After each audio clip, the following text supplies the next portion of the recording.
A lot of people who have resources that I don't want to tell me about all these things that I should do with these resources that they have, but I don't. They don't want me to use their resources, they want me to use mine that I don't have. And if I don't waste resources I don't have, then to them it means I'm not trying to get help. No. See, I need help turning in abuse. What you're doing is just bullshitting me and wasting my fucking time.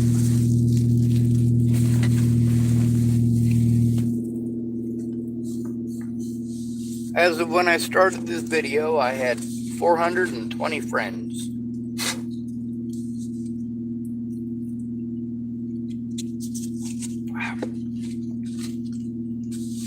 I had 350 friends when Natalie died.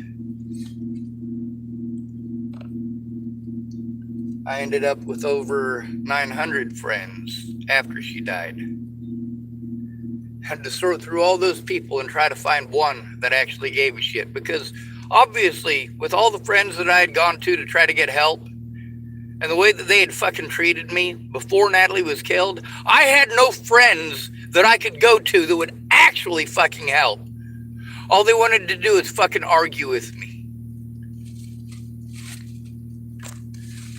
The one thing I needed their fucking help with was going in with me to turn this shit in, so that I wouldn't get blown off and treated like a retard. After Natalie's death, they were ashamed, and rightfully so, and recorded why, in their words, theirs. By the way, today I got myself some tools. They were very inexpensive. I got myself an axe, a sledgehammer, this handle right here, and this right here is called a rock hammer, or a rock pick. It's a geologist's tool. Now I'm trying to make sure I get all the rust off of it. I don't really need to. There's not really a good reason for it. If I just use it a couple of times, like throw it into the dirt a couple of times, then it'll end up shining it all up, taking all this rust off a lot quicker, actually. But I do have a special type of high temper paint that I'd like to put on it. It'll stick better without rust on it and without oils on it.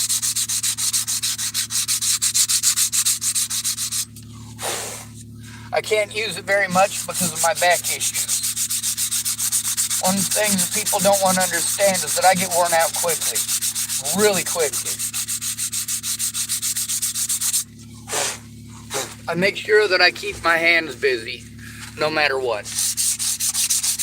Yeah, sure, I know that this isn't exactly improving my dexterity necessarily towards artwork. Only doing artwork will do that. But it still hurts to hold a pencil, and it takes a lot longer to draw a picture than it does to write a note. Alright, did I get most of the rest off of there? Yes, I did. That is looking absolutely beautiful. And I got some files I can clean it up with too. Matter of fact, I was just using one.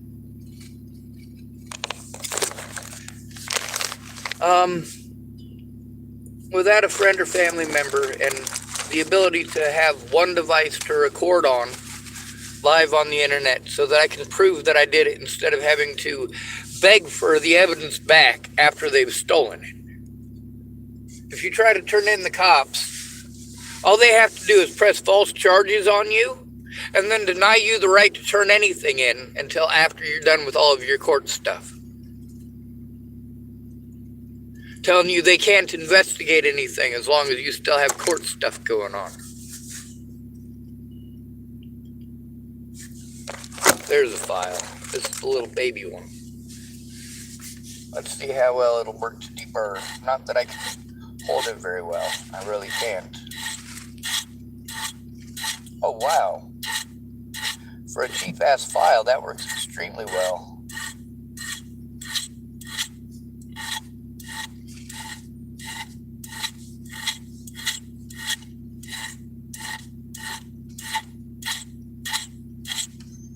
That burr is completely gone.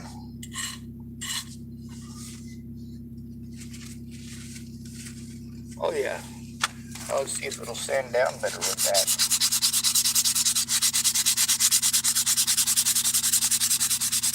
God, that fucking hurts my shoulder. Oh my god, yes. It took that burr right out.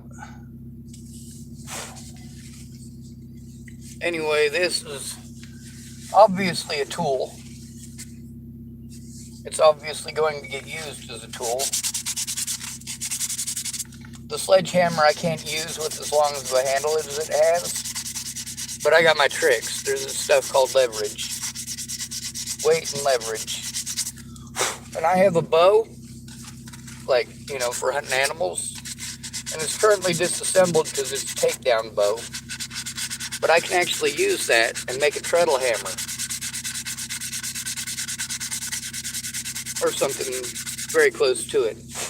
Also, if I'm in the woods and there's some decent saplings or some offshoots, I can use those to actually mount the head of the hammer onto and just attach either a wire or a string and make that a treadle hammer that's foot powered.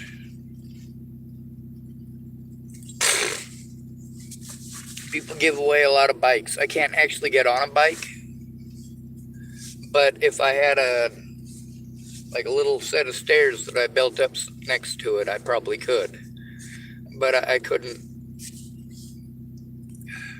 Impact hurts a lot. Impact. It goes right up my spine and right back down to my toes and makes them curl.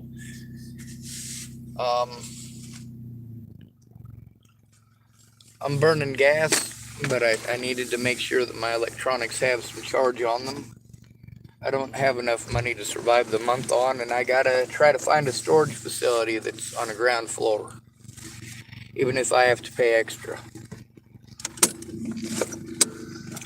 Because, see, here's the thing, if it's on the ground floor, then it's as simple as moving it from the back of my vehicle into wherever it needs to go. Whereas, as is, I have to make it up the stairs with whatever item I have to carry. It's for one item, instead of it being in my hands for a matter of 5 to 10 seconds at most, it's in my hands for a good 5 minutes while I try to get up them fucking stairs and down the hallway and back, and I get worn out quickly. I can't make very many trips.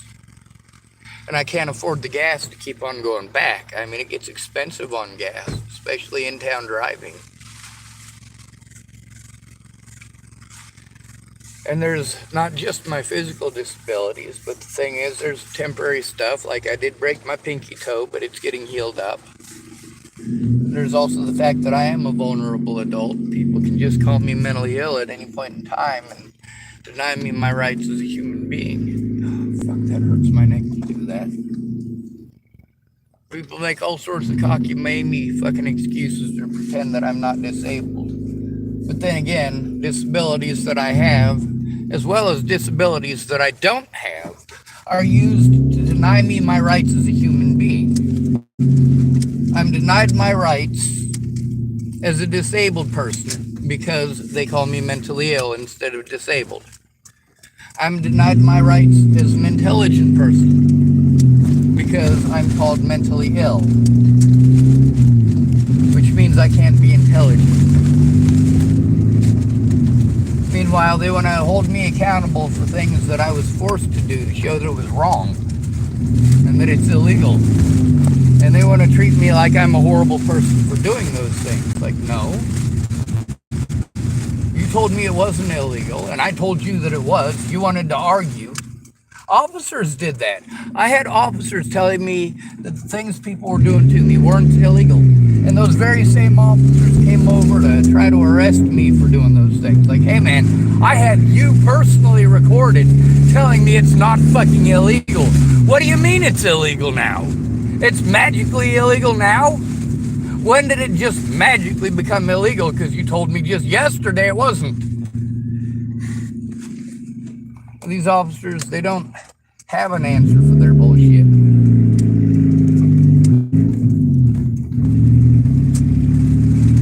Now with the weather here, It was bright and sunshiny all fucking day, but I needed to go inside of the library and take my stuff up there. I wasn't going to be able to do that until my body would allow me to physically do so. That's something that the police want to completely ignore, is that, well, everybody wants to completely ignore. I am physically disabled, okay? Instead of treating me like I am retarded, understand that I get disability money because of my physical disabilities.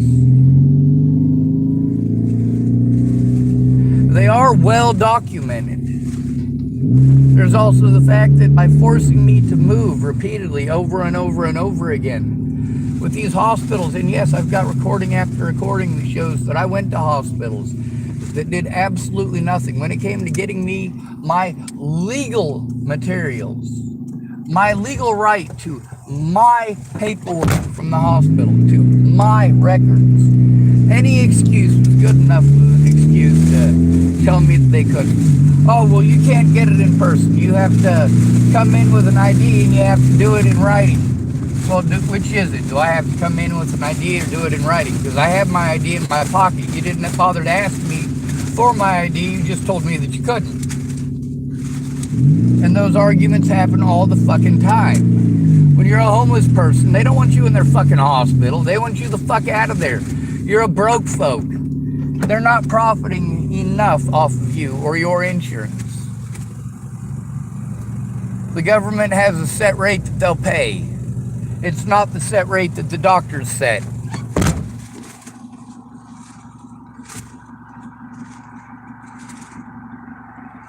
They don't make enough money being a doctor or having a nurse do their job for a broke person.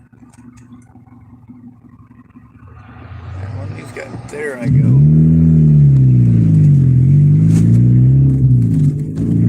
Now the weather is fine. I gotta go over to a park where there's garbage cans, and that should help out a little bit. But I also have to worry about the fact that I'm homeless, and people go there with their kids, and there's a lot of hatred towards homeless. There's also a lot of fucking junkies here, and I keep getting fucking abused because of junkies. Like, hey, not every fucking homeless person is a junkie. Most of the people I know in houses are fucking junkies. I'm talking about people I actually know, not people I met once. Because most of those people that I only met once, even in that one occasion, I come to find out that many of them are on drugs. And then you guys want to trade one drug for another. You say, oh, you shouldn't deal with your problems by doing drugs. You should actually do something about the actual problem. Hey, get off of those street drugs. Well, here's the thing. Most people on street drugs didn't start off on street drugs. They started off on pharmaceuticals. Why? Because that's how they were told to deal with their fucking problems. Here's some fucking drugs. What do therapists give you when you have issues? Drugs. What do doctors give you when your body has issues? Drugs. What about those of us who are in a severely fucked up situation and doctors don't give us drugs? Because drugs won't fix our problem. That makes it complicated, doesn't it? A lot of people intentionally misrepresented the situation to me or to the courts. That includes the police that I was trying to turn in being allowed to repeatedly investigate themselves. It's against the law for them to do that. And it is against the law for any government agency to send me to my predators, to have my predators investigate the crimes against them. It is against the law for the Nebraska State Patrol to send me to Sheriff Scott DaCosta of Dual County, to have Scott DaCosta of Dual County investigate a goddamn thing. Anyway, I can't clean out my entire vehicle. It's not easy. I'm going to try to keep the camera rolling while I'm doing my business. But the thing is, I can't just every day take this stuff in and out and in and out and in and out and in and out and in and out and in and out I can't physically handle it. Some days all I can do is sit in my fucking vehicle. That's literally all I can do. And it doesn't feel good.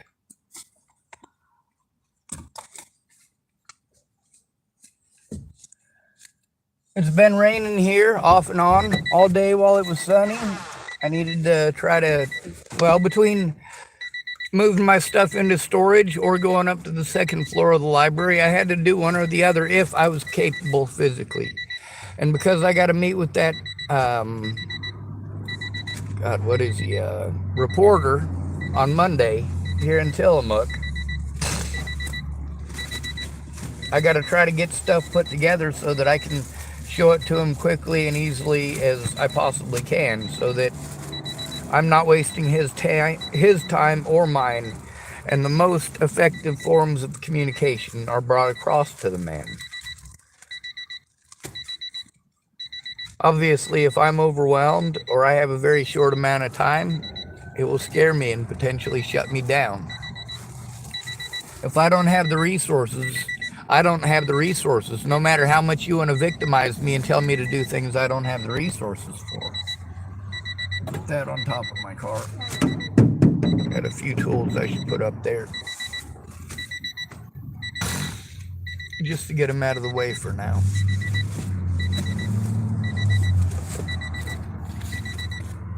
There's some stuff underneath all this crap that I gotta dig out. I should have taken my clandestine audio recording device and downloaded it off of this onto a computer, but I have to have the computer plugged in to do that, and it's wanting to do updates, which takes for fucking ever. It'd take me 8 to 12 hours for my computer to completely do its thing with doing an update now. It takes forever, but I only get 3 hours at a time at the library. 45 minutes of that is my computer being slow as shit, trying to start up. The last 45 minutes I have to start shutting down, because if I don't start shutting down 45 minutes ahead of time, it might only have the option of updating when shutting down. And if I unplug it, it'll try to fuck up my computer again, and I can't have that.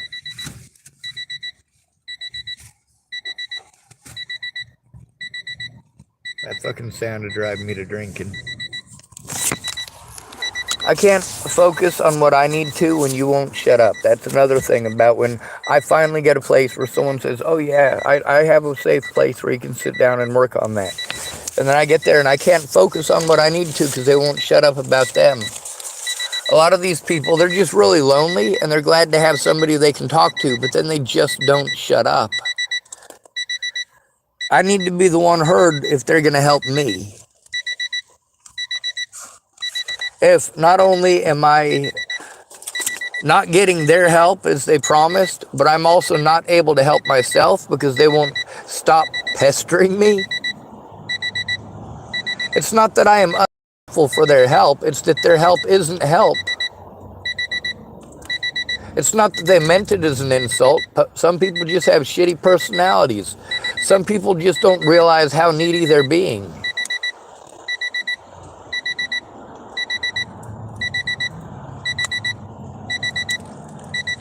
When somebody says they'll help you and their idea of helping you is to try to force themselves into the center of attention every time, that fucking sucks. And there's the fact that disability money is not enough for a disabled person to live on anywhere in the fucking country. Anywhere.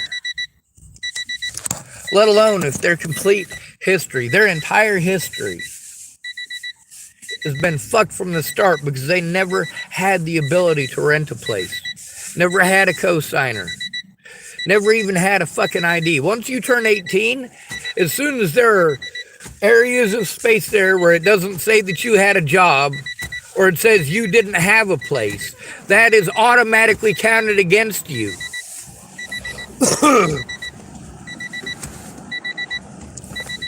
That makes it that your credit is absolutely useless. You're too broke for basic fucking resources. Basic resources that most people in America start off with when they turn 18.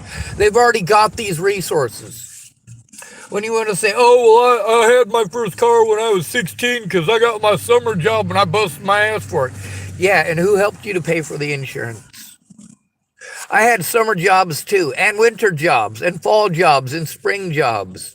And they went to feeding myself, my little brother, my little sister, and sometimes my older brother.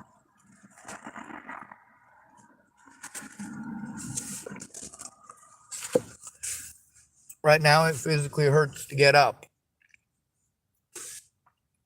I gotta go dump my bathroom real quick, though. You're gonna have to deal with some beeping for a minute while I take this stuff out. As far as my legs go, going up and down those fucking stairs at storage, it kills me every time. It makes me hurt for days and days and days. Far more than I usually hurt.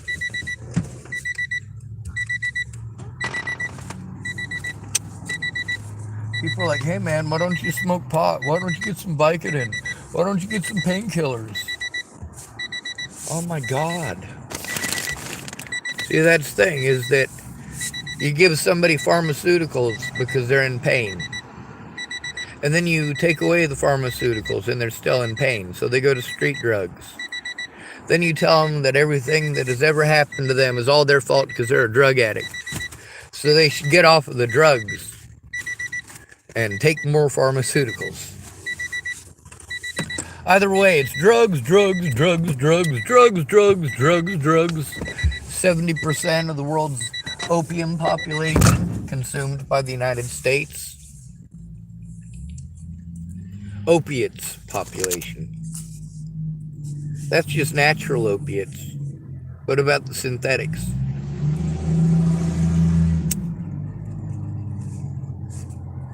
I mean full synthetics, not derivatives.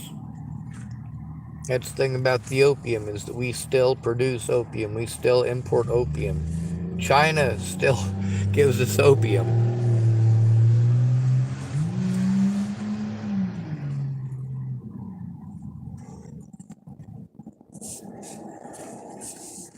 If they're on Ritalin but can't afford their Ritalin, then they might turn to meth. Then when they get in trouble for meth, you try to put them on something new like Zoloft. Or you put them on fentanyl, which don't make no sense, or Suboxone.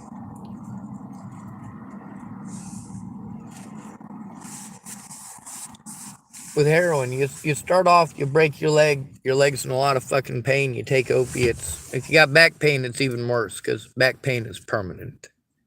It doesn't go away. It's always there, always in abundance. So you start taking these opiates for your back pain. You know that your back injuries are permanent and lifelong. Once you start taking those opiates, you know full well that you're probably going to get addicted, and you're also, with a lifelong injury, going to need to take those opiates for the rest of your life, but they won't let you take them for the rest of their life. They're going to cut you off. Then you're going to go to heroin. When you get all fucked up on heroin and you're strung out on heroin, they're going to tell you everything in your life was all your fault because you're a junkie. And their idea of helping you is going to be to put you on Suboxone. Heroin, meth, same thing. And they treat pot the same way. Alcohol as well, but here's the thing about alcohol. Over half of those who were killed were drunk at the time they were killed. Sorry, over half of those who were murdered were drunk when they were murdered. Over half of the people who commit murder were drunk at the time they committed the murder.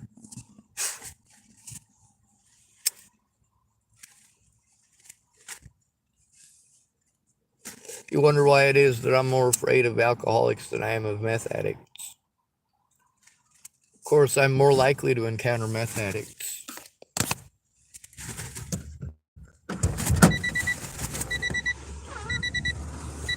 What I'm going to attempt to do here is to organize my tools into a tool pile, the stuff that can go into storage into a storage pile, the cans into a bag for Alexander, because standing in line like that, it fucking eats me up.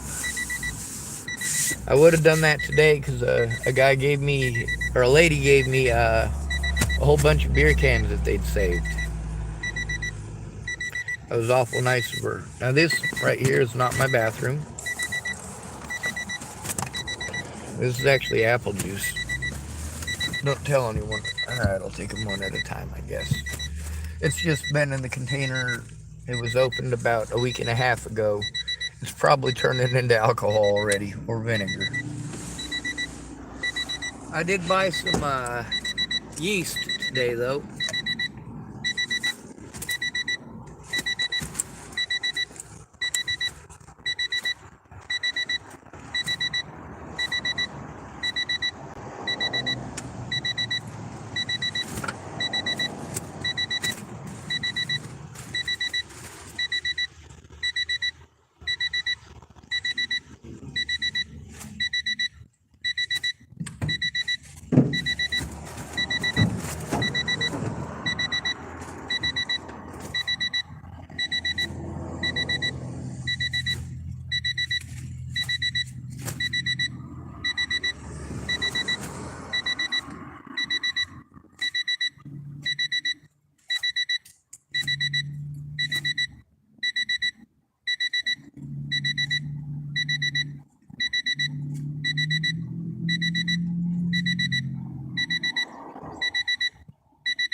One of the heaviest things that I have in my vehicle is food. Lots of non-perishable items for just in case. It takes up a lot of weight. I got a lot of water in here too. I do drink a lot of water though.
I got a lot of tools in here too though. If I could find a place where they were safe to put them so that I could put them and not have to waste all the gas and put all the extra wear and tear on my vehicle, I absolutely would. The other thing is, I get tools that I need. Tools that come in handy, because the thing is, regardless of you and your first world experiences, I still live third world conditions. I'm lucky to have a vehicle, and I am well aware of that.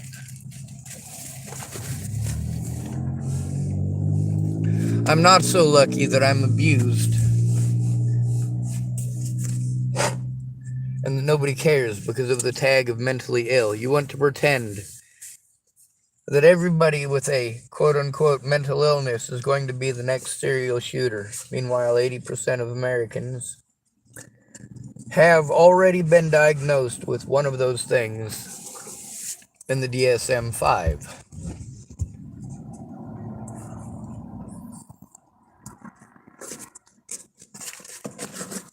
You know what chemical depression is versus situational depression? When you're trapped, that's situational depression.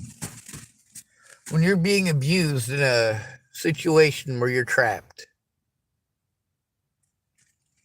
When you have to go to people like Michelle Decini and Sarah Nelson and Vicki Peterson when you're abused. All three of those women, by the way, were upper echelon at the prison I was sent to. By the way, I was never convicted of a crime. They pressed false charges on me. Scott DaCosta, Leslie Snell, William Barr, and Robert Franklin Warnick. All four of the people that I was trying to take to court. All four of the people who I had said and stated loud and clear that I was taking to court.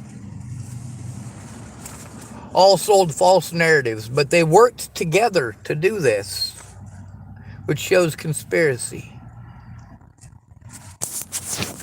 Poor Jessica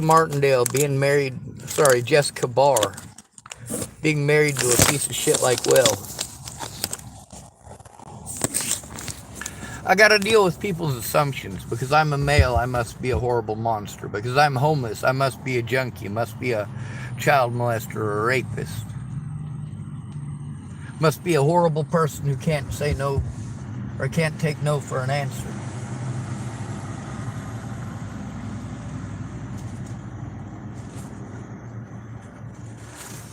I also have to be worried that if I don't do what someone wants right when they want it, even if I don't have the ability to do so, they may very well harm me greatly and have no qualms about it. And that sucks. Alright, let's just find my little file here and file that piece off. Now, obviously, with my hands and wrists being screwed up due to Waylon Lolatai, it has taken a lot of years to try to get myself to dexterity enough that I can actually use a file effectively. It used to be just a couple of years ago I couldn't even hold one. I could barely hold a pencil. And the only reason I could hold a pencil at the time is because I had been practicing holding a pencil. I've been practicing writing, and people say, hey, you should write it down. I've written it down repeatedly. People keep stealing my stuff, giving me false narratives, giving me false promises. Tell me, if you come here, I'll do this. If you come here, I'll do that. And they don't do those things. They don't keep their word. In many occasions, in many situations, it's because of drugs or alcohol use.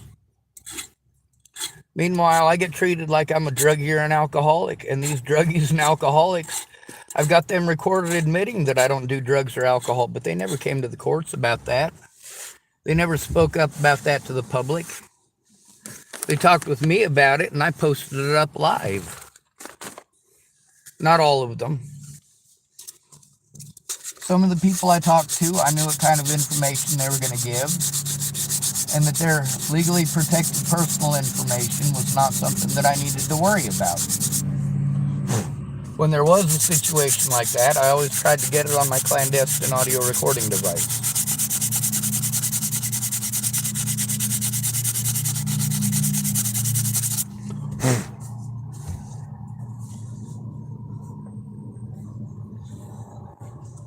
All right, well, this is starting to look better. The sun came out now, so I suppose I can go down to the beach and bathe real quick.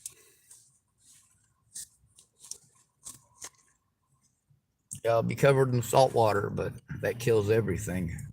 Salt is really good for killing microbes and bacteria and filthy ass swamp ass, butt sweat.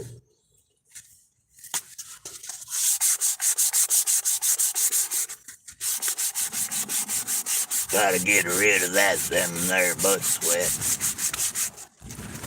One of the other things, as Keith and I were speaking about this morning, I made a few references. One of them from something that was around his era of growing up that I remembered. And another thing that, you know, if somebody had just walked up and heard me saying it at random, they'd have thought I was crazy. He said, you're exactly right about that. But if I was just some stranger who walked up on that last part, I would think that you were schizophrenic. I'm like, yeah, I know. That's kind of the point. People play on that. He said, yeah, they do.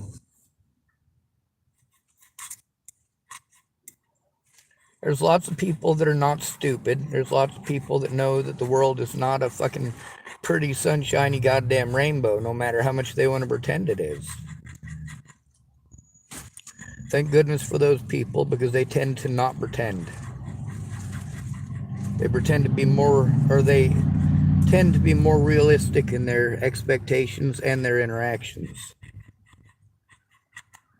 Oh, and by the way, I wanted to say it's okay to be gay.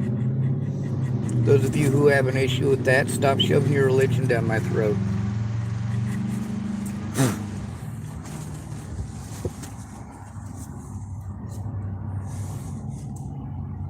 I'm not accusing you of making me gay or making me straight.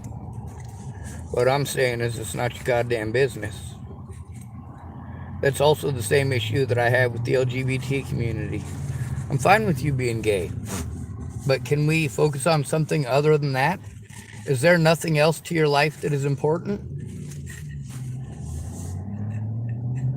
You want to be gay and you want to advertise it? Fine, advertise it. Not at work. At work, it's nobody's business if you're gay or not. None of their business. Now, if they know that you're gay, no big deal. If you told them that you're gay, you told them that you're gay. I got to deal with idiots who think that they can demasculate me by calling me a homosexual. No, I've fought for gay rights for many, many years for a reason. I've got lots of friends that are homosexuals. And yes, I love them very much, and I don't care what you think about me saying that. All right, I have to stop. My hands are cramping up.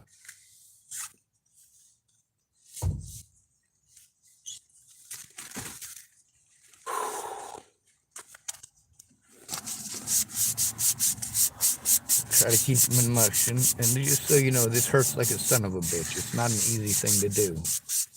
That's because of my disabilities. And my arm will get tired, and I might not be able to lift my arm much past about my shoulder for a couple of days, if at all. Sometimes my body just gives up and says, you better fucking quit right now. And if I don't, my body quits altogether and says, fuck you, I'm not capable. You ever had to sit there on a park bench for 45 minutes trying to forcibly will your legs to move because they're like, fuck you, dude, I'm on vacation, motherfucker.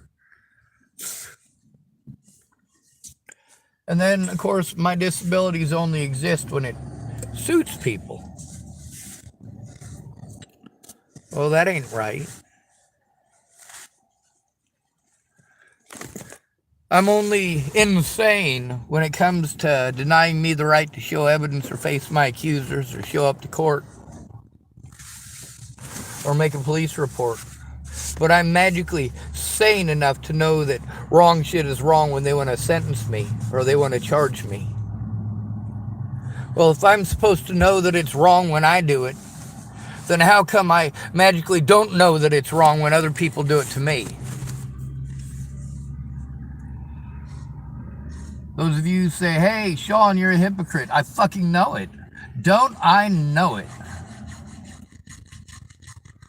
That's out of necessity. It's to prove the point. If it's illegal for me to do it back, it's illegal for them to do it to me to begin with, and someone should have done something. Using the term mentally ill to deny me the rights of a person who is disabled, which is the rights that should have been acknowledged a long time ago, is just abhorrent bullshit.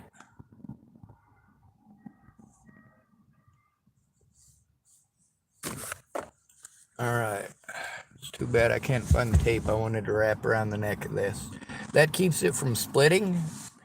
You can also use rope. You just have to bind it really tight, and I'm not capable. Sorry.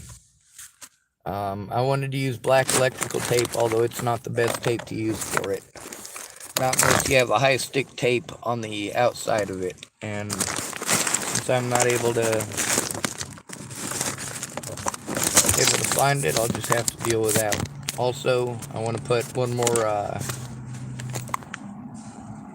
more piece of a broken saw in here. That's what I'm using as a wedge. It does work pretty effectively, and you know, there aren't many people here at the park right now, so it's not that big of a deal.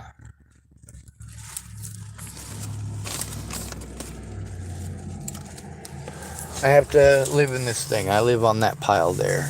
And this stuff right here, you know, there's a lot of stuff that is helpful and useful, and a lot of stuff that it's just pending having a place to build. I can do everything that I need from a first floor garage.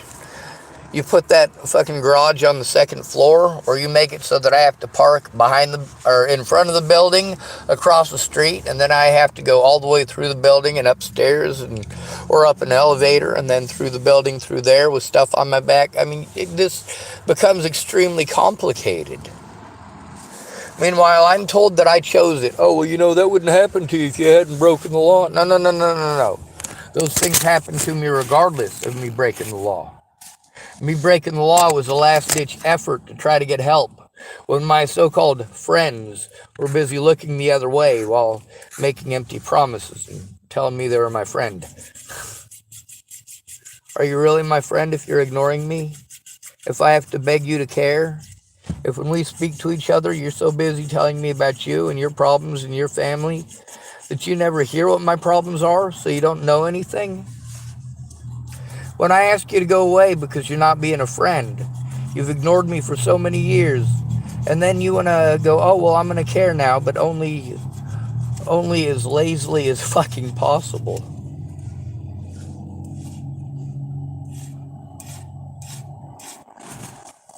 A lot of my friends wanted to do that, be lazy. The laziest friends they could be, just doing just enough to say that they did something, but never coming forward about the fact that they did it. People telling me their friends and family were having their lives threatened, and I'm not supposed to do anything about it. They want me to keep it a big hush-hush secret. No, if it really happened, and you really cared about your family, you'd be trying to turn it in as hard as I do. Why don't you try that? Let's unplug this and turn this off for now. The longer it takes for somebody to take it seriously, the longer I'm stuck out here. There's my, it's on my jacket there. There's a sticker I got, or a pin. It says, "Believe survivors." That's right. Believe survivors. But also, when you're helping people, you have to understand that they know what they're going through better than you do. So they know what help they need better than you do.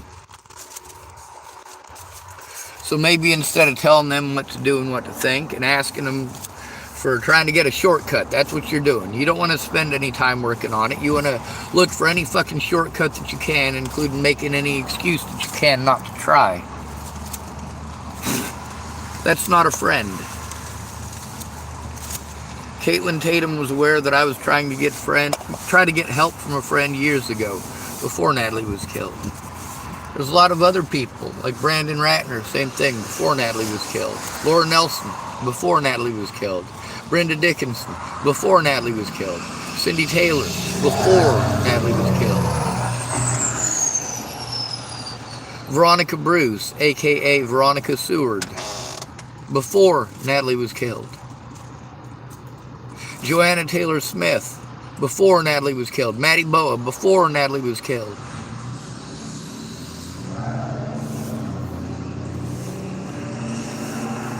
I did what I was supposed to. I went to my friends and family for help. I went to the police for help. I went to mental health for help. What did they do? Oh, that one's broken. I thought I had one more cigarette in here, but apparently not. Anyway, going through servicing tools, I had to put the handle on this because I got the axe head or the pick head and the handle separately. It was $44 for an axe at one place. It was $64 at another and $84 at another. It was $34 for a sledgehammer at one place for a little one. It was $64 for the bigger one. I got a sledgehammer. I got a sledgehammer and an axe for $10.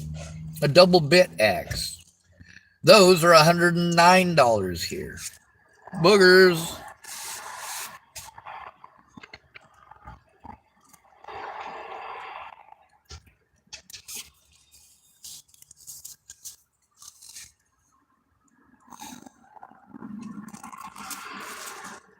So, work.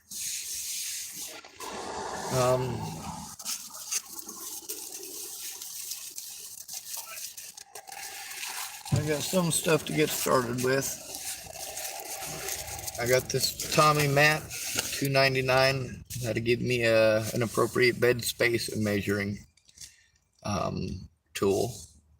Tatami mats, they're a good measurement tool for if you're homeless because it's sleeping space. One tatami for sleeping, one tatami for your equipment, your baggage, your gear. You can make 2 tatami houses. It'd be 6 feet by 6 feet. That's big enough for most of us. If you're over 6 feet, it can be adjusted.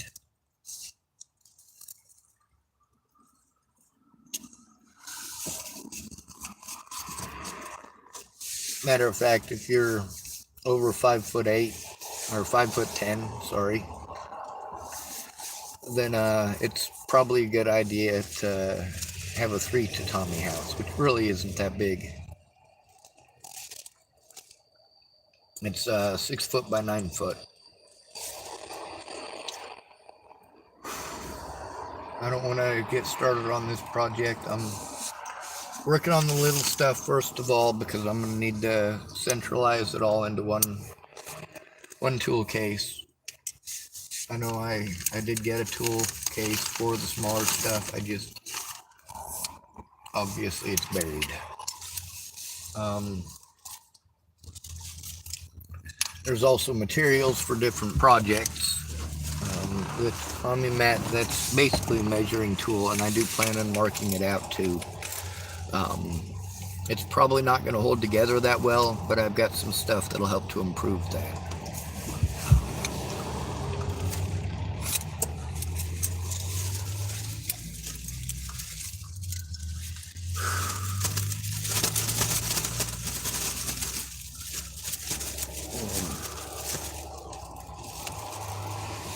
I guess I'll start putting that stuff on the counter there. Start separating it, and eventually I should be able to dig myself down to the point that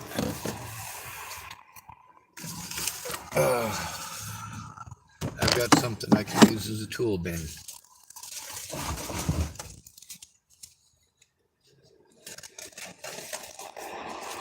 These things are badass. Just so you know, you can cut down up to an 8-inch tree with that. It says 6 inches, and safe to handle 8-strand design, cuts wood, plastic, bone, rubber, and soft metal. For maximum working life, saw slowly and steadily. Do not allow the blade to become too hot while in use. To prevent the saw from curling after use, keep the saw stretched tight until cold. It says cuts by friction, safe to handle, adapts for one-handed use. One-handed use by notching a green branch is shown, converts to snare by passing one loop through the other. So I've actually got 2 of these. I got one of them in a kit that was like $14, and it had about $60 worth of Cochran stuff.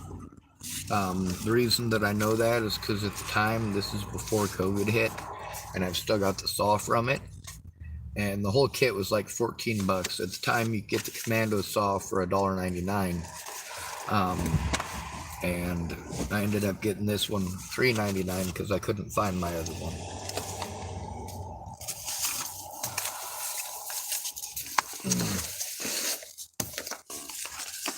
That's one of the survival tools. Some of my tools are not survival tools. They're basic woodworking and all that, but it makes working off in the woods so much easier if you're willing to pack it out there, which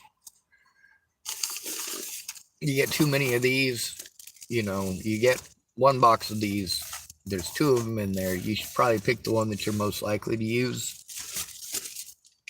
but you never know what you're going to run into. So it's not as easy to do that as you might think.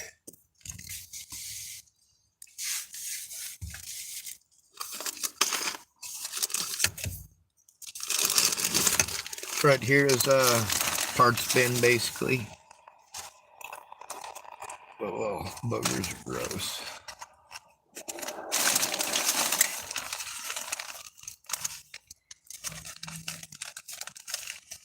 Oh, I should have oiled this.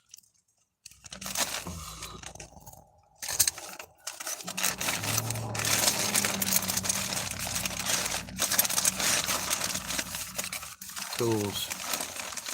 A lot of the stuff on my car, I may not know the name of it, but I'm able to figure out that it's broken and look at how it works and fix it. Without the tools, I would have had to spend hundreds of dollars for things that I was able to fix off of a $2 used tool. Or a $8 brand new tool. Plus, I've gotten more use out of it than just one. Alright, the rest of this is parts. So that can go into a different pile.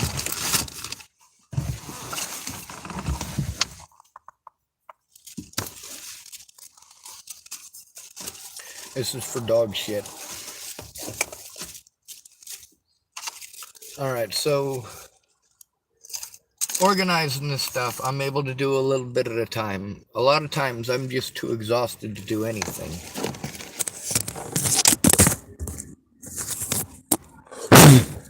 And how many of you have had a migraine so severe that you literally can't think about anything but the pain?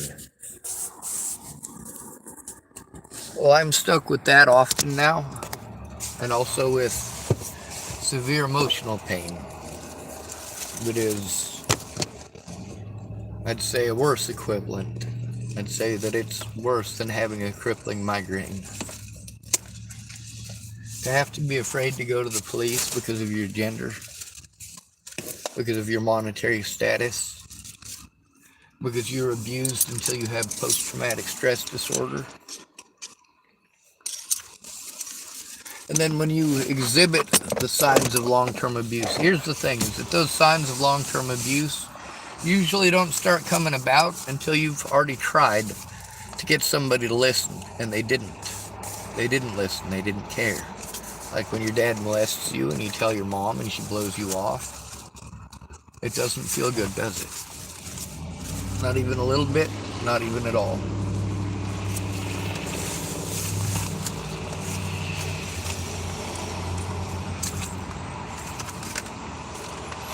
Alright, these are parts, so these will go over here. This is evidence, so start stuffing that into a bag. That is parts.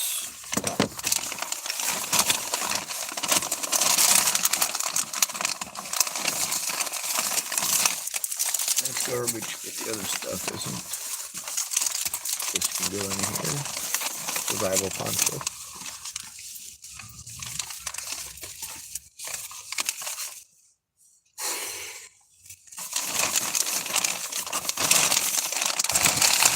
Much of my disability comes down to not having a place to do it and not having help doing it. For a lot of people, their idea of helping somebody else is talking non-stop about themselves. That doesn't help me. You talking about you doesn't help me. You saying over and over again for 4 hours about how you don't have time, while you're literally making 4 hours worth of time to tell me that you don't have time. You've got the time. When you're telling me that you've watched dozens and dozens and dozens of my videos, you've got plenty of time for that, don't you? Of course you do. Alright, this is an important part. This is a boat part, so I'm just throw this crap here. That's one of the sails that I'm using. I want to kind of see how well it'll perform versus the see-through plastic that I have. I've got a couple of shower curtains that I'm going to test as see-through sails because I want to be able to see through the sails.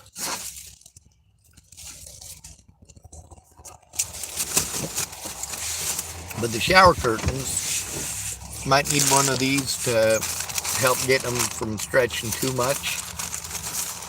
And the other one is the kind of plastic that's used for like tarping over a house when you do the hazmat shit. And it has a tendency to rip vertically. So, testing out different materials. One of the issues also is being able to put stuff into a bag that I can see into, or a box that I can actually see into.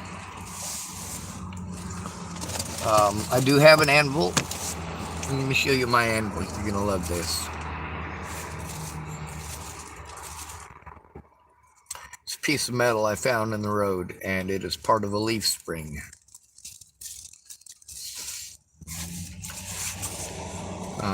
Before I use it, I'm going to have to heat it up and then let it cool down to about room temperature. And then it's called annealing. And then I'll heat it up a second time and let it cool down to room temperature. And then I'll do it one more time. And instead of bringing it down to room temperature, I'll quench it in oil. And before I quench it in the oil, I'll take a hot water bath. Just kidding. I'll stick some ice cubes into a bucket, and then I'll stick a smaller bucket inside of the bucket full of ice cubes with some weight in the bottom. And then I'll put oil in that. And it'll only be about 5 minutes before I quench this that I do that, because you don't want the oil to get too cold, or it makes a really, really weird layer on the outside that's almost impossible to get off, and it just kind of flakes off when it wants to, and it turns brown, and it looks gross, and it's not fun.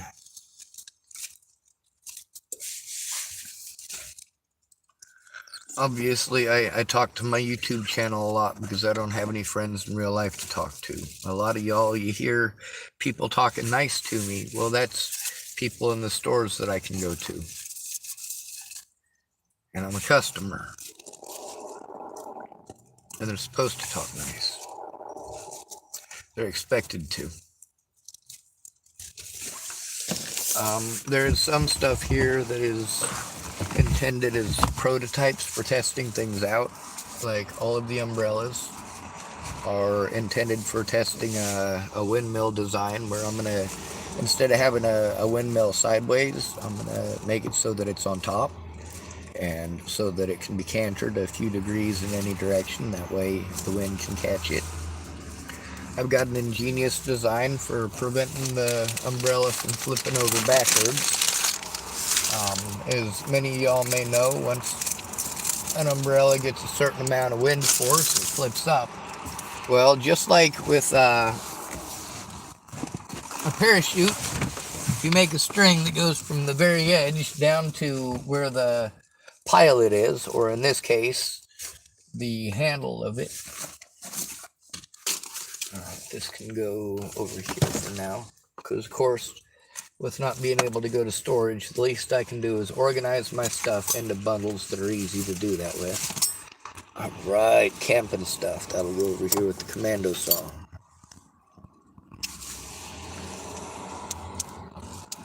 Flashlight. But better than just being a flashlight, it's also a magnet. It also extends. It also bends.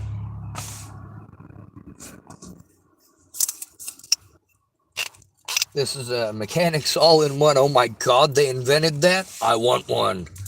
It's useful. Because I do have to do stuff at camp. I do have some camp forks. Those can go up here for now. The rock hammer is for going up to camp or any potential glacial issues. Although I don't plan on climbing any glaciers. Let's see, this is all evidence except for these right here. So we'll take these out. And that's not evidence either. Let's see what else is in there. Ah, change. Yes, that's useful. For me, having to stay in parking lots, that's something that, of course, the change reminded me of. It's not my place. It's not my house. It's not my property. And whether or not I'm in the wrong in any situation doesn't matter. What matters is what the people who own the property think. And I'm not sure if you've noticed, but people have gotten even more evil towards the homeless recently. Alright, we'll take the sandpaper off of there because that's for the tools, and the rest of it is evidence, so we need to save that. Alright. Getting it done. Oh, here's a really rough grain. That's what I should have been using on that. So I'll take a piece of that and put it on the very top.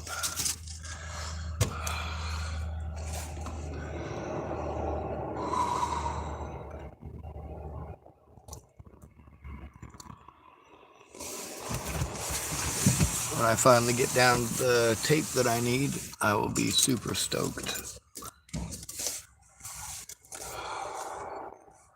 I'm running out of space over there. Harmonica, not useful at the moment. Pens can go with evidence. Or survival gear, I guess, because one of them is a Sharpie. Alright. I can use this to hold some of my phones that are evidence. When I pull out some more stuff, I can do the same with it.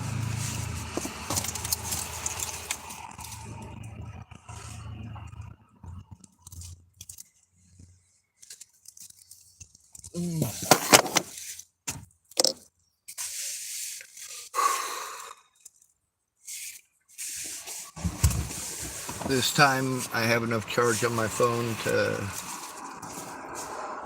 film at least a bit of what I'm doing. I got a lot of anxiety just from being here though, you know?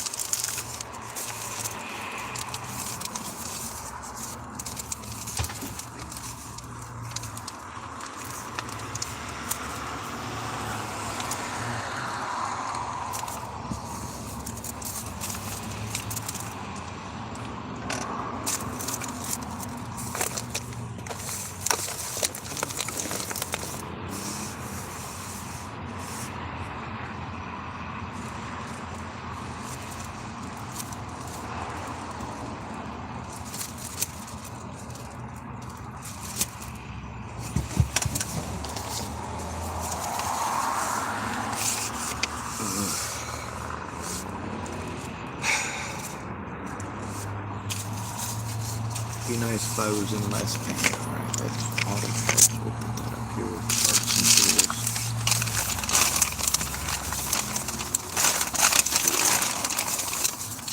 Baking soda and yeast. Because my car fucking stinks to high heaven. The yeast is not for the stink. That's for... I know how to find the wild grains up there. They're not very big, but they are abundant, which means as long as I'm able to pick the right ones and able to identify the type of rust that's on it, I should be able to harvest myself natural grains and take time to do something with it.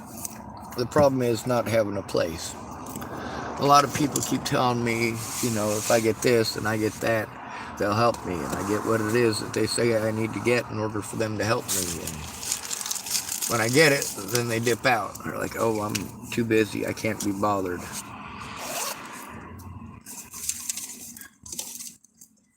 The whole, this can't be Willie Mollis, I'm prettier than this man routine.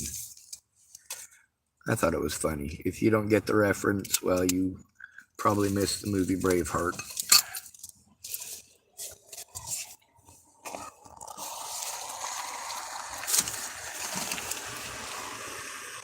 The tackle shop in Nampa, Idaho.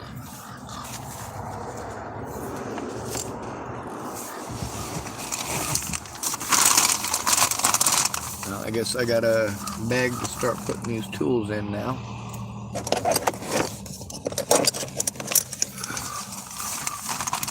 A dedicated tool bag.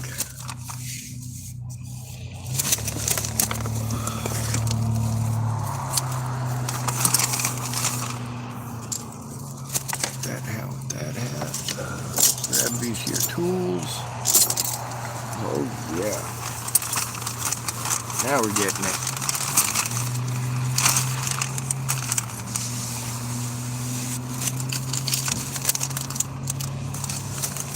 Yeah, the lino gloves should probably go in there. Make sure I don't put the baking soda here next to my vinegar.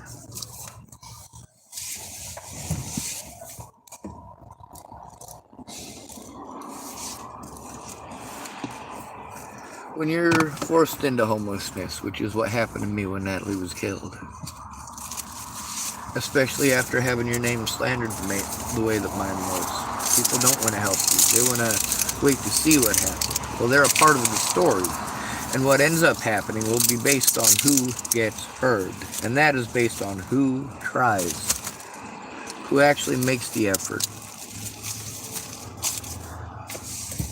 When you have to do it in alone, you have to go in by yourself, that's a scary proposition for anybody. But even doubly so, or more if you're a male, because you're blamed for everything according to our society.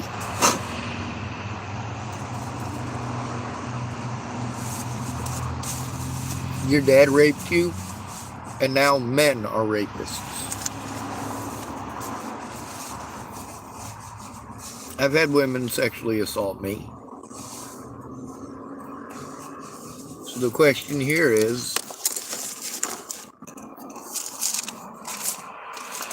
why am I not heard? Primarily, it was males who sexually assaulted me as a child. I can't remember any adult women trying to molest me. And the only instance where, when I was a little kid, that there was anybody who did anything creepy like that as far as kids my age goes, there was a girl that wanted me to drink her pee. I thought it was weird. But obviously that wasn't a sexual thing. We were both like little kids. Like, no, I don't want to drink your pee. Thank you for the offer. It's nice of you to offer. No pee for me.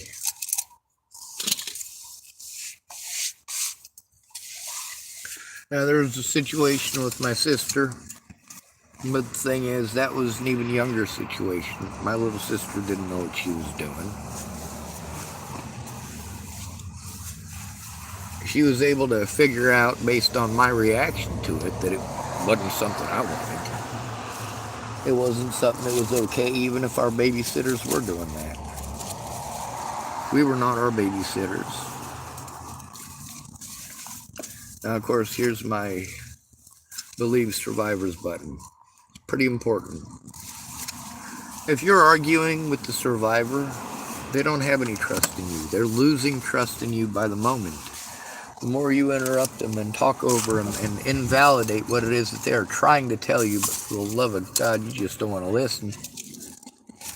And you don't stop to consider how harmful that is to the victim. When I say no victim left behind, there's an important reason for that. Now, there's also the evidence that shows that the crimes that I stated that the police committed, in many of these cases I was able to get the evidence, but not until they had already alleviated their sins by forcing me to plead guilty to a crime that wasn't committed in order to get my evidence back. That's blackmail. The police in Rawlins, Wyoming, who stole my evidence, knew goddamn well what they were doing was wrong, immoral, and illegal. And because I didn't have a friend or family member there to speak up, they just did whatever the fuck they wanted. Over and over and over again. While you say it's wrong for them to do it to black people, what about when they do it to a hobo? Thomas Kelly wasn't the first, he won't be the last.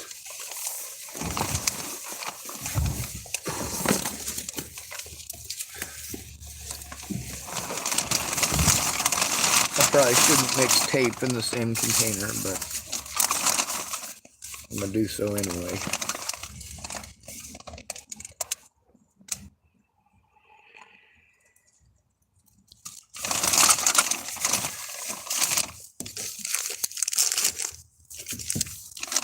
Just so much crap. I'm living in my car. I don't get to come up here where it's not safe for me to be this far into town. Not anywhere close to safe. Here's one of those things you might pretend that I'm crazy for saying. My predators are real fond of this.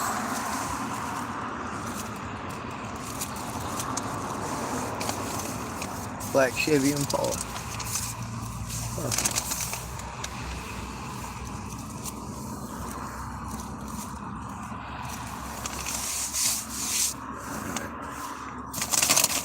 I got the Arm & Hammer baking soda so I can desimplify my vehicle, but I gotta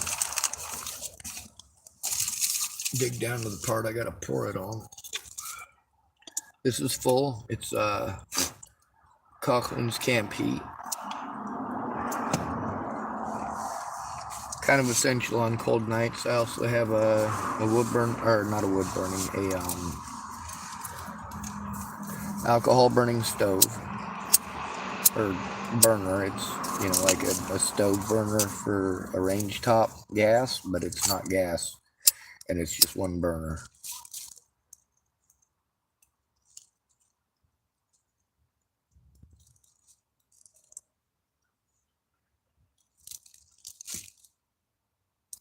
All right.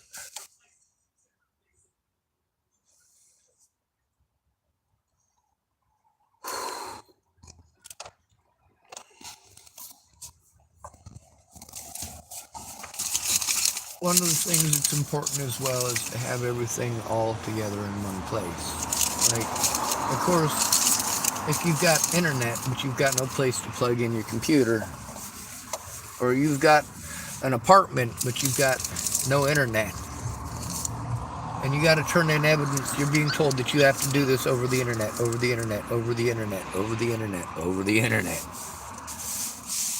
Well, hey, I don't have the ability to do that. Would you please stop taking advantage of me and ignoring all the crimes against me? Because by the time you pretend you're going to do something about one, 10 more crimes have already been committed. That's a cool looking Yoda.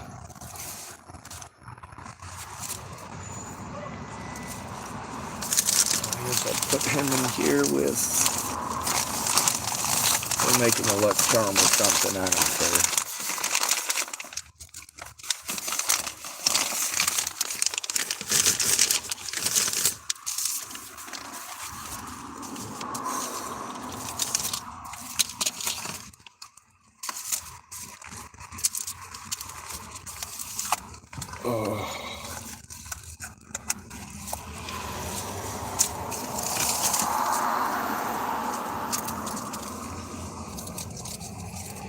This says Lexus.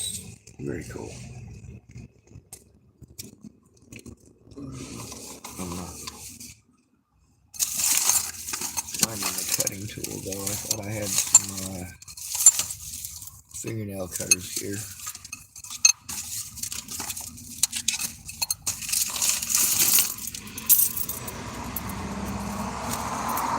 tools on here either.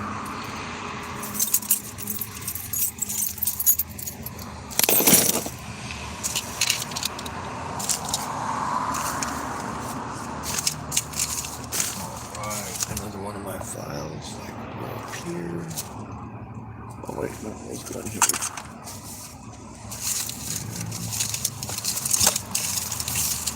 Vanadium, that's cool.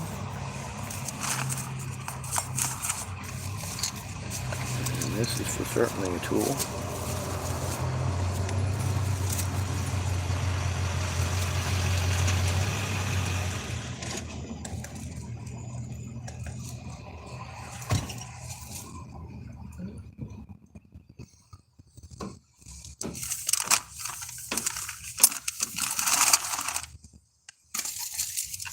It is just for destinctifying the place because it does stink to high heaven.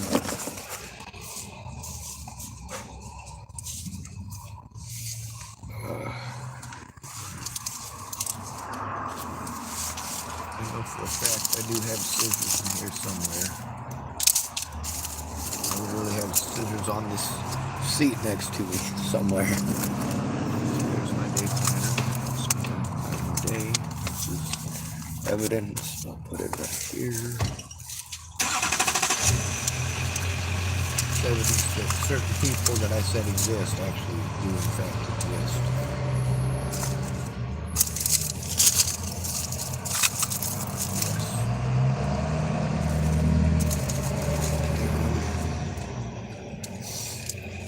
Both in exactly the same place.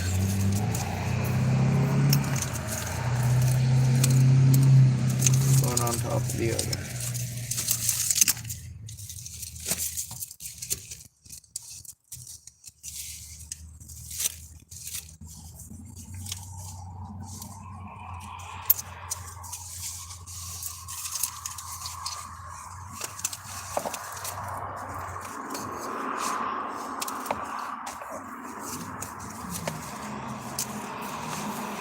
So this isn't very big, but it's basically it's a miniature hammock for putting my crap in. I don't need the Lexus tag on there because I'm not driving a Lexus.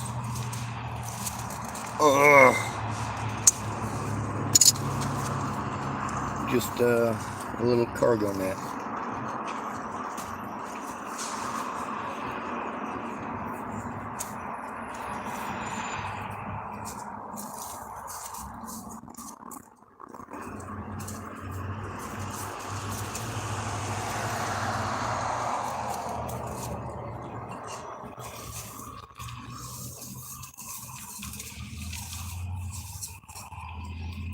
It's actually for hanging up in storage. There's a couple of parts in there that this will hang off of just nicely. And I've got some stuff that takes up a bit of bulk, but it's not too heavy. So for the time being, a lot of the stuff that I have, I buy stuff that's multi-use. If somebody insists that I buy something, or it means that I'm not trying to help myself, yeah, I may buy it, but I'm going to think of 100 other things to make out of it.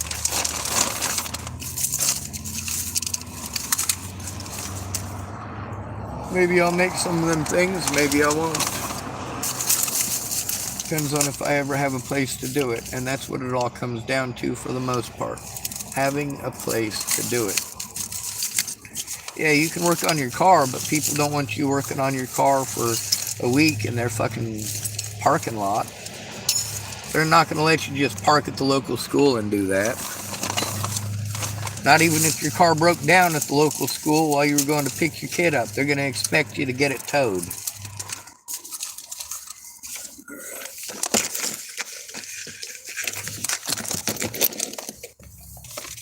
Oh, God. Too much stuff. Eventually that'll get too heavy to carry.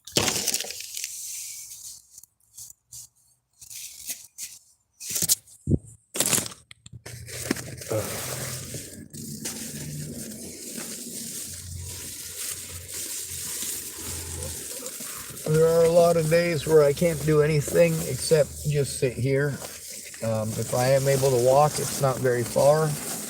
I do try to make sure that I walk, however, because if I don't, I've got too much energy.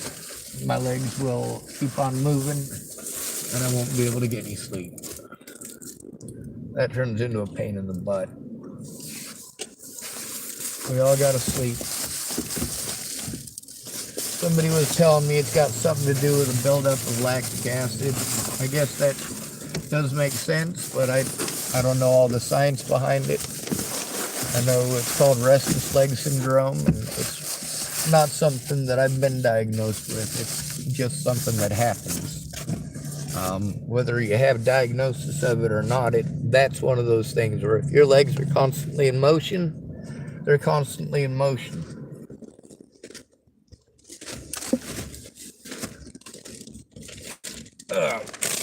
Now, of course, there might be something better diagnosable that goes along with, and a doctor might know that, but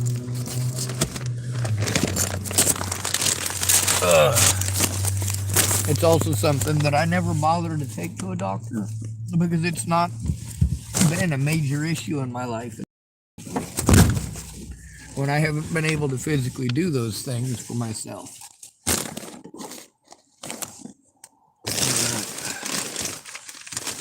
Let's get some more of this crap out of here.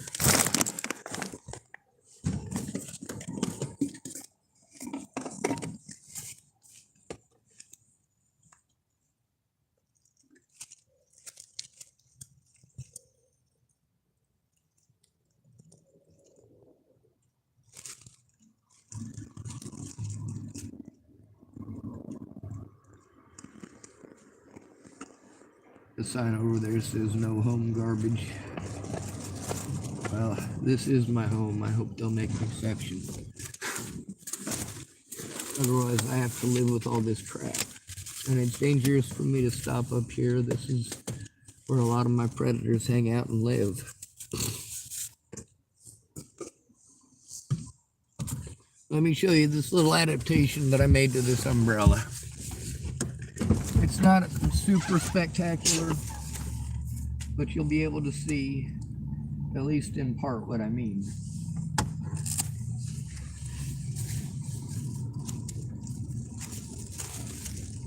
Alright, come on.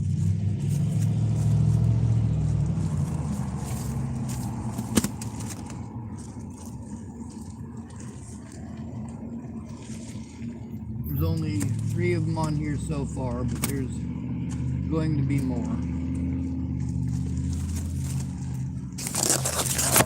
Let me turn it around.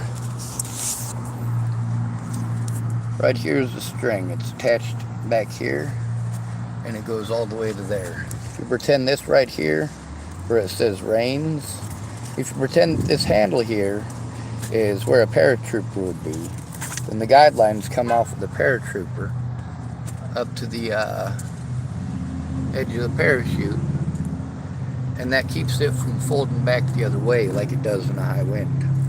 Also, it catches the wind extremely well.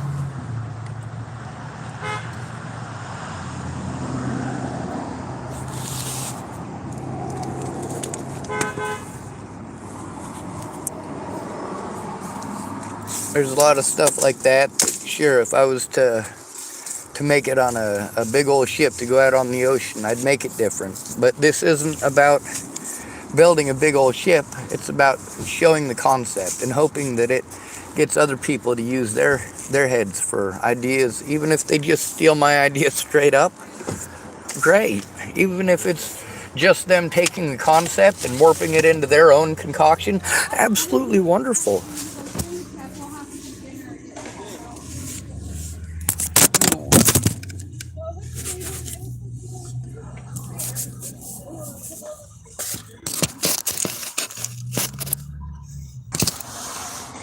Alright, there we go, reconnecting.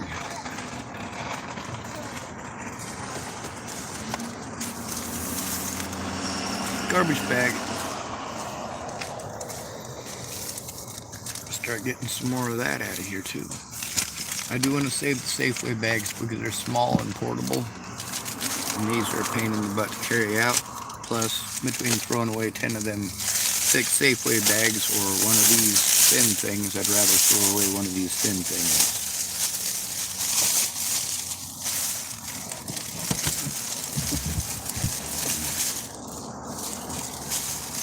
I'm on the highway to hell.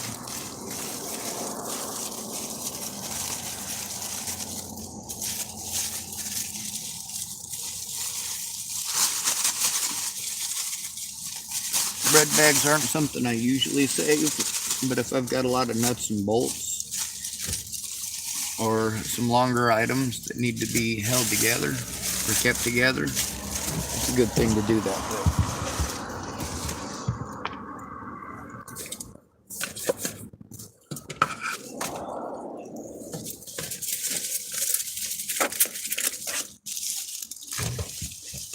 For example, bamboo skewers, put them in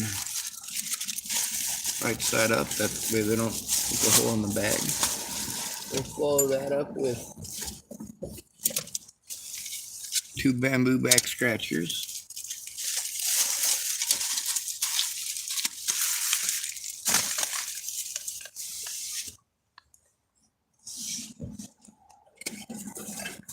Alright, now we're starting to get to my tools. This is a good thing. Let's see, this goes with my swimming gear.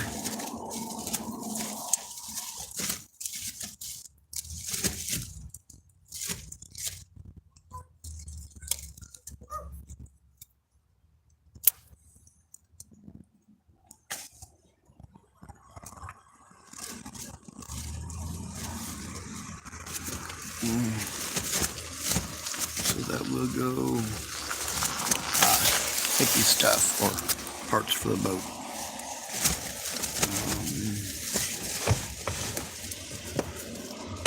You notice I'm working super slow and I'm going slower than molasses.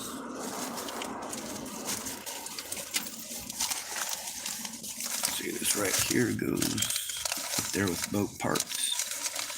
Although it's not literally part of a boat, it's part of a conceptual idea. I think on a real ship they would call it a spinnaker. And I'm trying to remember, there's a spinnaker and the spanker, and there's a possibility of 4 of them, one after the other. I just don't remember which one's which. Let's see, that'll go in the fun bag, actually. That too.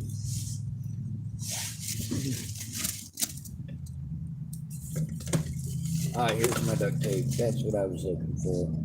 I also got a toe saw here. And I got my meat claws. These things are so good. They're for pulling apart meat when you're making like pulled pork sandwiches. That should probably go with the cutlery. I haven't gotten that bag out yet. See, here's a tool. It's too big to fit in that bag. Here's a tool that's not.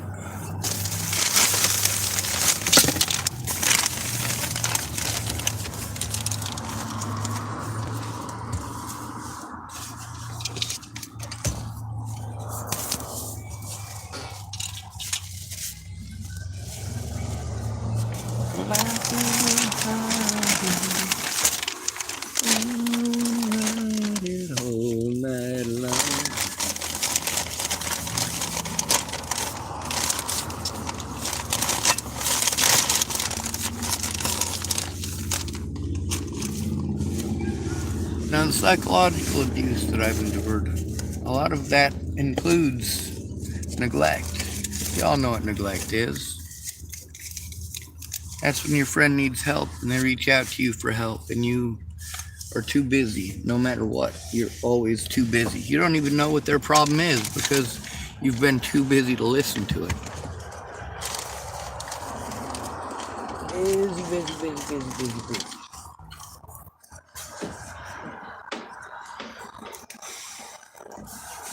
Alright. All that in there.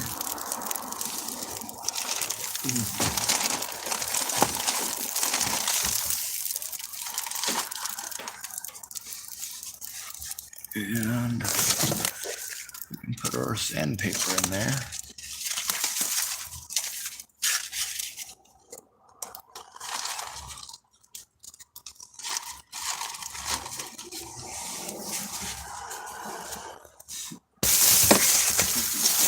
Pull this down and tape it up.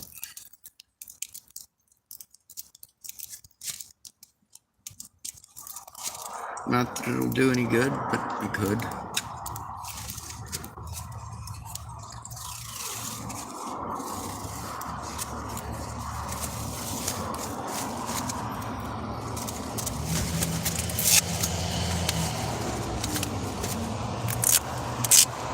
Obviously, my dexterity is better than it was. I can actually pull tape apart. Lucky me, it's the cheap duct tape. Otherwise, there would be zero possibility in Hades.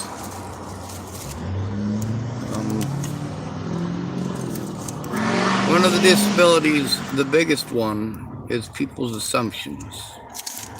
You've already assumed, and many people who claim to be my friends, they projected their assumptions. They showed their assumptions through those projections.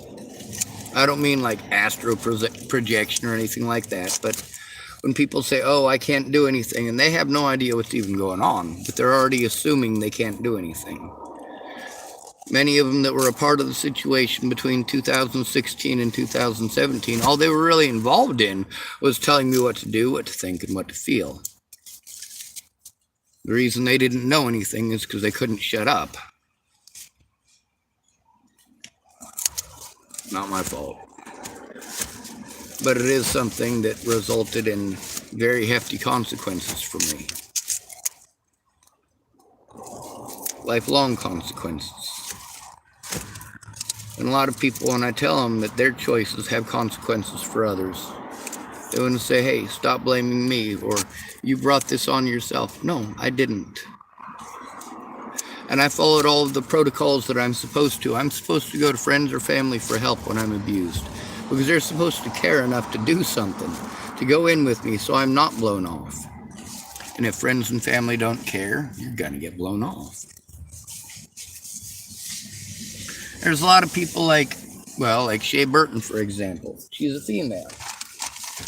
And she believes that because she's female, the rules should be different for her. When she's mean and cruel to people, it should be allowed because she's female. Well, I don't subscribe to that way of thinking. For her, she's got PTSD, but how dare you say that to someone who's got PTSD? And then here I am with PTSD having horrible, horrible things said to me that are way worse than what I typed at her. But you can't stand up to a woman, or you're mansplaining, or you're being sexist, or you're this, or you're that. If you tell on a female predator, then it means that you're a sexist, that you're a horrible person trying to destroy all women's lives. Oh, blah, blah, blah. No, the hell I'm not. I don't tell on child molesters to ruin women's lives. Anybody who would even assume something like that is fucking god-awful stupid. And unfortunately, they probably got kids. See what I did there? Many of them who have kids today only have kids because they couldn't stay off of drugs or alcohol. That was their idea of fun, especially in rural areas. There's nothing to do but get drunk and have sex. That's what people say. I found plenty of things to do other than have sex. Pretty easy to do when people don't find you sexually attractive. And of course, even though that's the furthest thing from what you want, people want to throw that in your face like you should have to want somebody's vagina. Oh, you're a dude, you should have to want somebody's vagina. You're not a real man if you're not into vagina. So I'm dealing with people's assumptions and their sexism and the way that people are taught that men can't be victims and women can't be predators. And yeah, sure, drug addicts do messed up stuff, but you're supposed to forgive them. And how dare you ask anyone to forgive you when you defend yourself against one of them? Stupidity on a mass scale.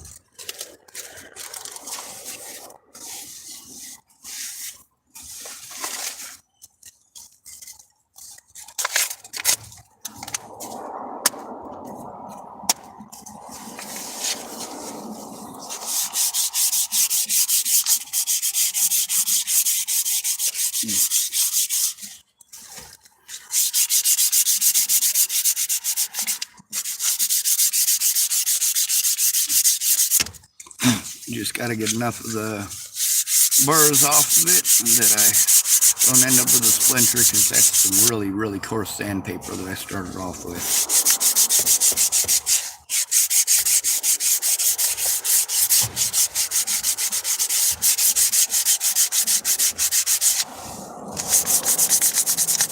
Another one of the disabilities that I have is the number of people that disappeared. A lot of people disappeared. Some of them had ended up being that they were dead, like Mary Mountain Sheep. I still worry about Lila Mountain Sheep. I haven't heard from her in a long time. These are people that help me out, but they've got their own lives. Everybody's got their own lives, right?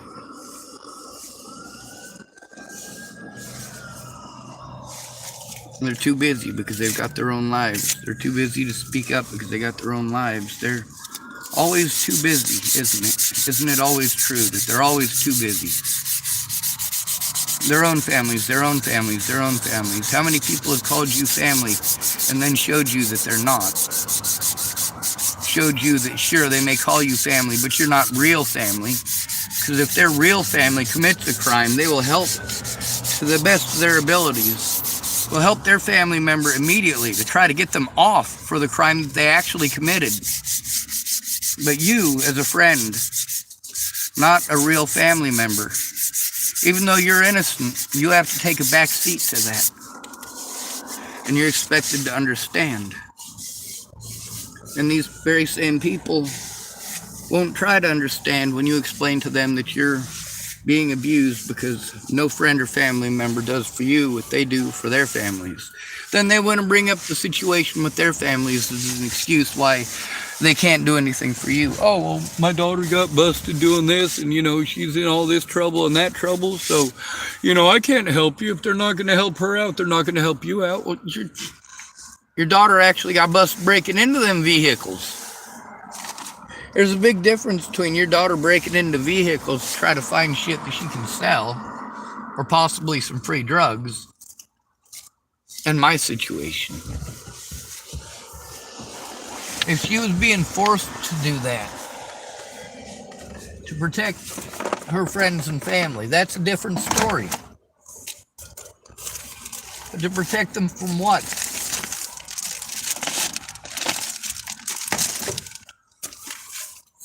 Do they really need protected? And why have we taught women that it's okay to cry wolf over and over and over again, and we're supposed to come running every time?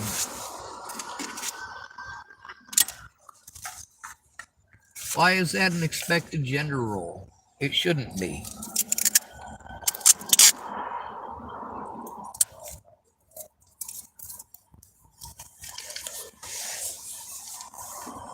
So I got to deal with a lot of crap because of people's assumptions, because of their gender bias, and many, many other very, very stupid things that shouldn't happen. There we go, back to that woulda, coulda, shoulda thing. Unrealistic expectations. As a child in the system, that's one of the things they taught us about. Having unrealistic expectations. Alright, this box is a combo of all sorts of stuff that I need. So, I'm just going to leave it intact for a moment.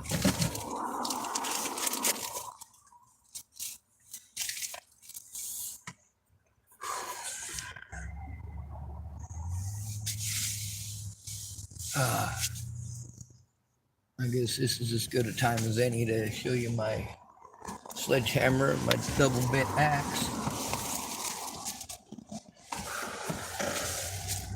Oh.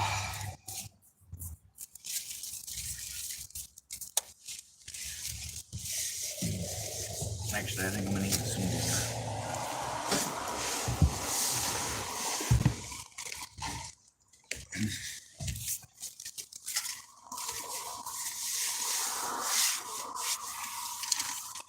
I got a good start in 3 different bags. I got to show you some of the stuff that I'm working on.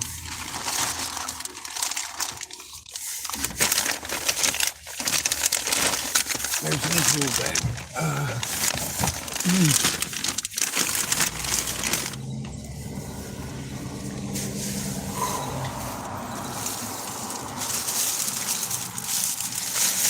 Here's my trash bag.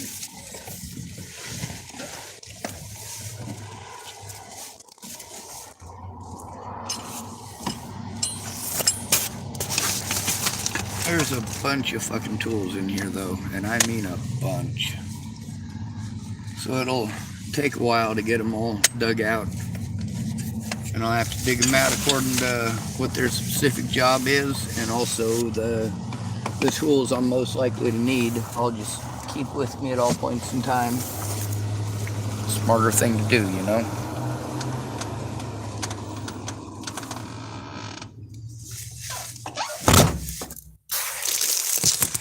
Street tacos. Street tacos and potted meat.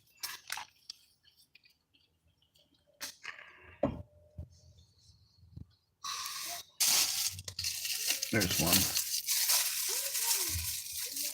Is there one already open? Yep, that one right there. Wipe the cigarette ashes off of it.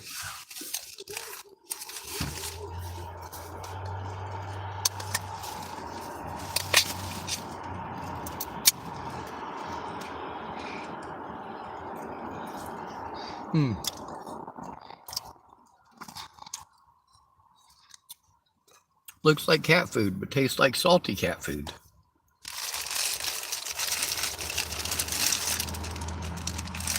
Less grainy, because I don't think they put bone meal in this. Mechanically separated chicken, pork, water, salt contains 2% or less of mustard, vinegar, dextrose, sodium, erythorbate, garlic powder, natural flavors, sodium nitrite.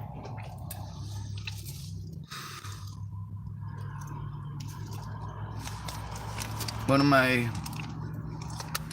situations with my disability is that it's a communication disability, and the more overwhelmed I am, the more likely I am to have those disabilities, or to show signs of those. It doesn't mean I'm a bad person, it means I'm overwhelmed. It doesn't mean I'm going to kill somebody, it means I'm overwhelmed.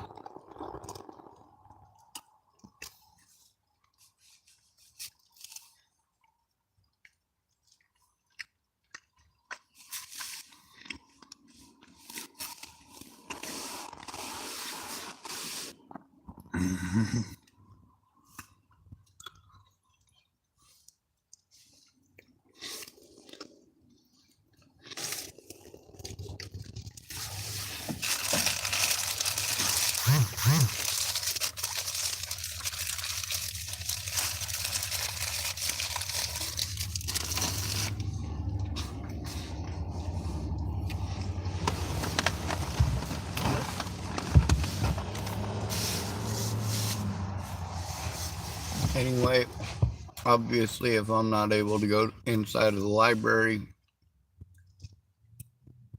because my physical abilities won't allow me to go in there with my backpack and go up the stairs with it, or go up the elevator, I won't make it that far with a backpack today. That's because of the trips I made with storage yesterday. I might be stuck only able to walk for 2 or 3 days after this. I'm going to be in a lot of pain the whole time regardless, but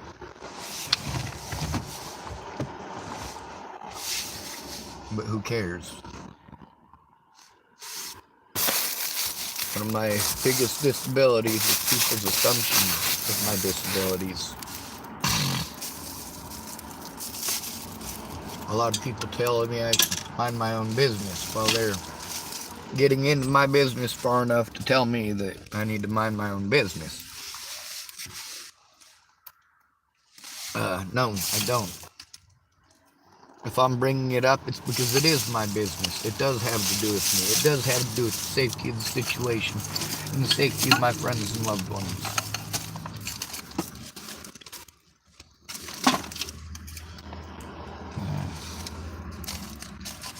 There it is.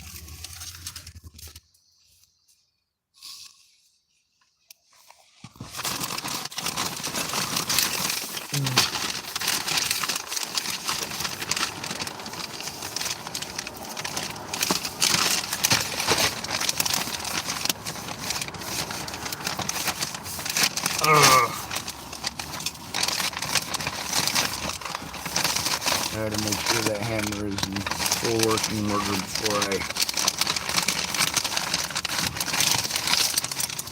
call it good. I mean, if I got it out, it's right here. My tools are all right here.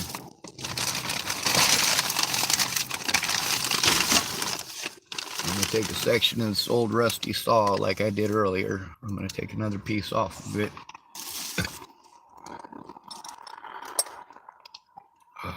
Oh yeah, I used the vice grips earlier.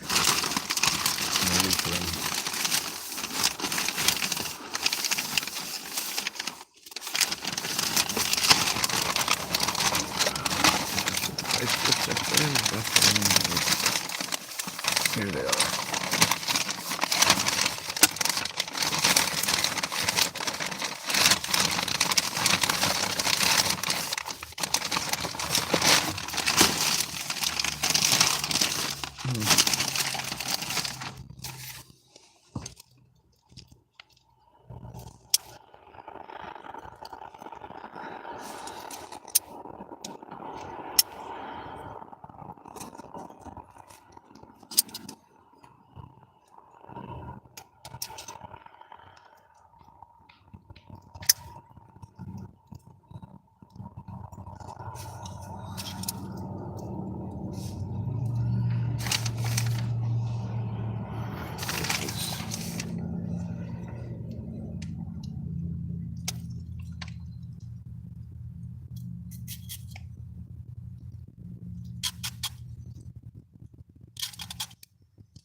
Yep, I'm still a weakling.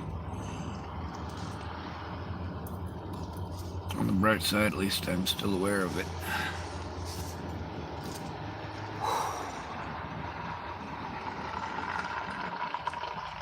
I do have a saw that's very good for this sort of thing. I just don't have it on me at the moment.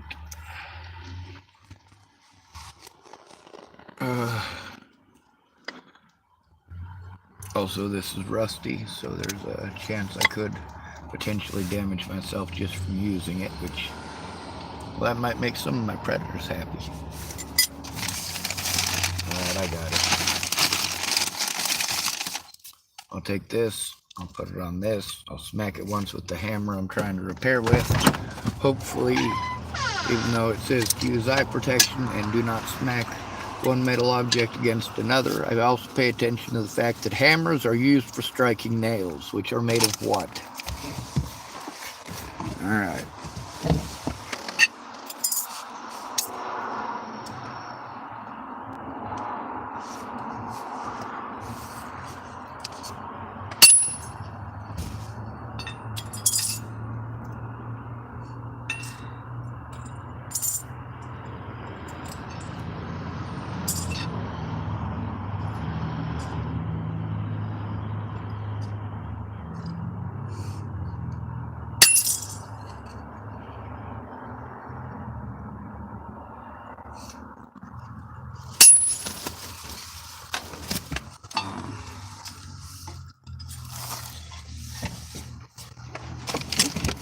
That's not going to work. It's just going to hurt.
I'm probably going to need a tetanus shot after. Yep.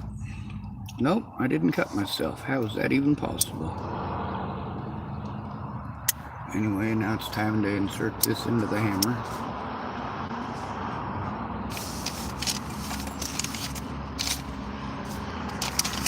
We can put all these tools back in here now. This is a part, so I'll put it there. Pull out what I was using as a hammer earlier. That'd be this. Let's see if I can put the second wedge in there. It's kind of wavy and crooked, so it might not set to begin with.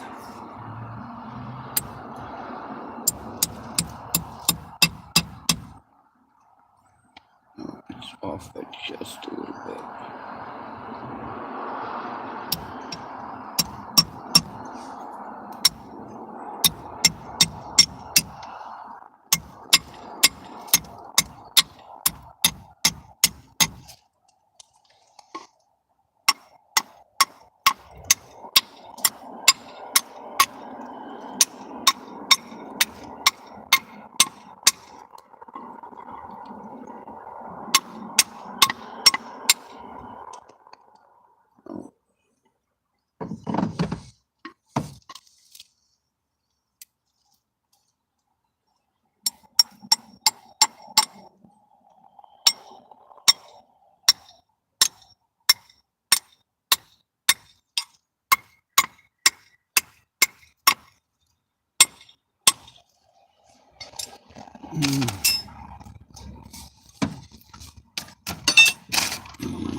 Alright. I don't think it's going anywhere now.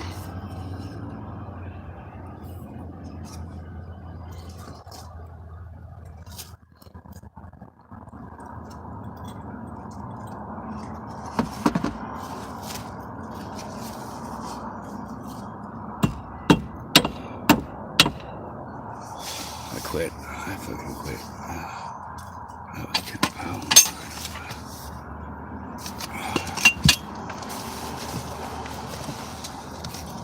Some days I can get more done than others. Some days less. I was able to get 2 of my tools into 1 container. That's a good thing. I'm gonna end this and eat my dinner without being gross.